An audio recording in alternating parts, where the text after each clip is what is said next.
Hi friends, uh, welcome once again to my channel Speak English Easily.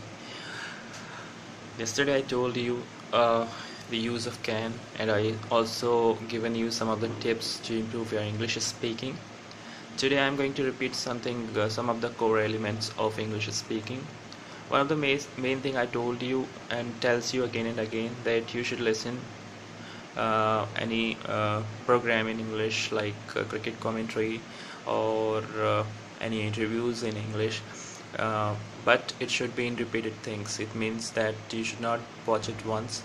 You can watch it. You must watch it twice, thrice, or more than 5 times, more than 3 times a day, so that it will improve your sense of listening someone correctly in English.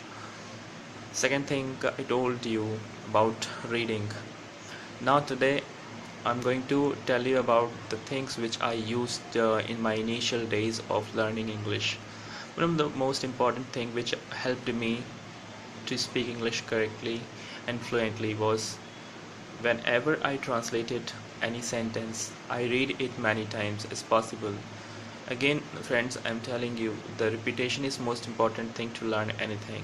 And it is about English, a different language. It is not your native language, so definitely it will be little difficult if you do not repeat the sentences or the words which you learn. So you should keep this thing in mind.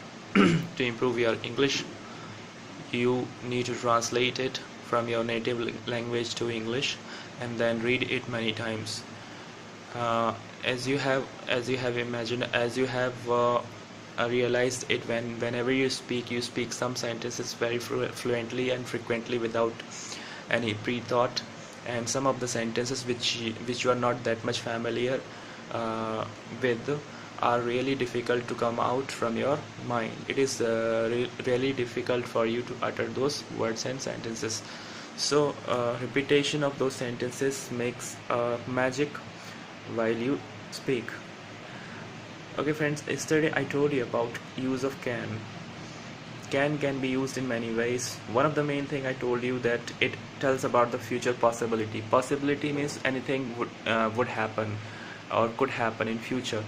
So it was about can to use in future possibilities. Like suppose if something is going to happen in near future or near time, then you can use can.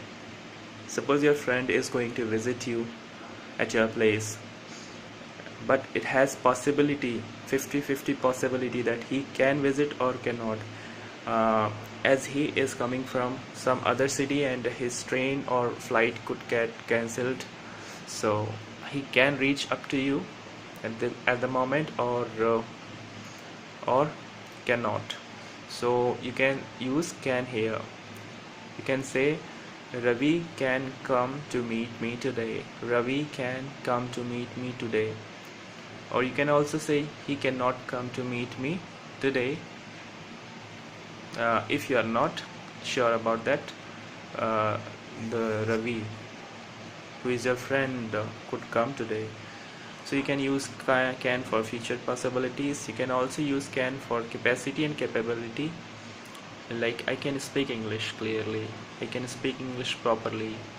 She cannot speak English well. He cannot speak English well.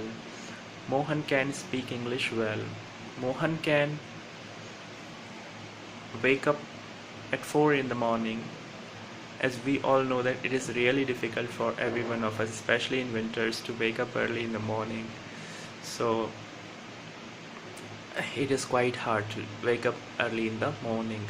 So Mohan, who is actually a lazy bone, but he has the ability to wake up early in the morning. So you can say that Mohan can wake up early in the morning. Here with the use of can, we are telling about the ability or possibility, ability of the person. Now today we are going to learn some other words, other modal verbs. Apart from can, there are other modal verbs which can be used to show future possibility. Here today we are going to learn something about would. Would is actually past form of will. Will, you have heard about this word. It is helping verb as well as a verb, a feeling. Will. Have you heard about the willpower? It comes from the willingness. So if you are willing to do something, it means that you have the desire or wish to do that thing. So you are willing to that thing, so you use will at that place, at that moment. So will, especially specifically or particularly, it is showing your willingness. So will, if it gets strong, then you use would. It means that one of the main use of would here is instead of, in place of will. Whenever you are telling about the future events or future things, that time, if the things are normal, it means that it is not planned, it is just future imagination. Like Mohan will go to Gwalior tomorrow. Mohan will go to Gwalior tomorrow. Sohan will visit my house today. So it is, these two sentences are telling about future, but there is distinct difference. There is some difference between two sentences. In the first sentences, I am telling about Mohan, that Mohan will visit Gwalior tomorrow.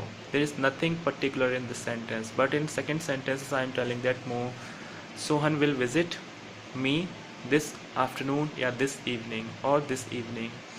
So here I am telling this, that Sohan is a guy who is somewhere and somehow related with me or connected with me. He may be my brother, he may be my friend, or anybody else.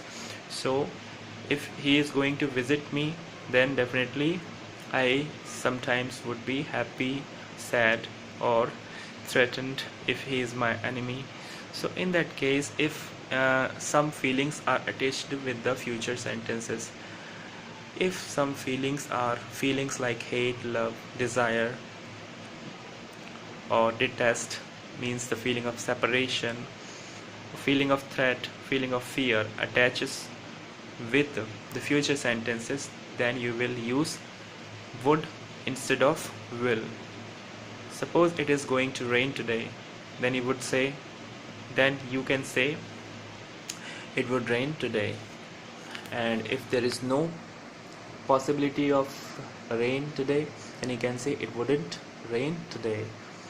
Suppose you have excitement that your old friend, one of your old friend from other city or another country, is going to visit you tomorrow or the day after tomorrow.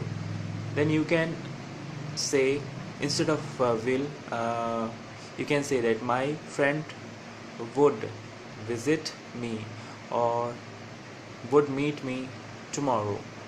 I'm so excited that we are going to meet after a long time. So you can say my friend would meet me tomorrow.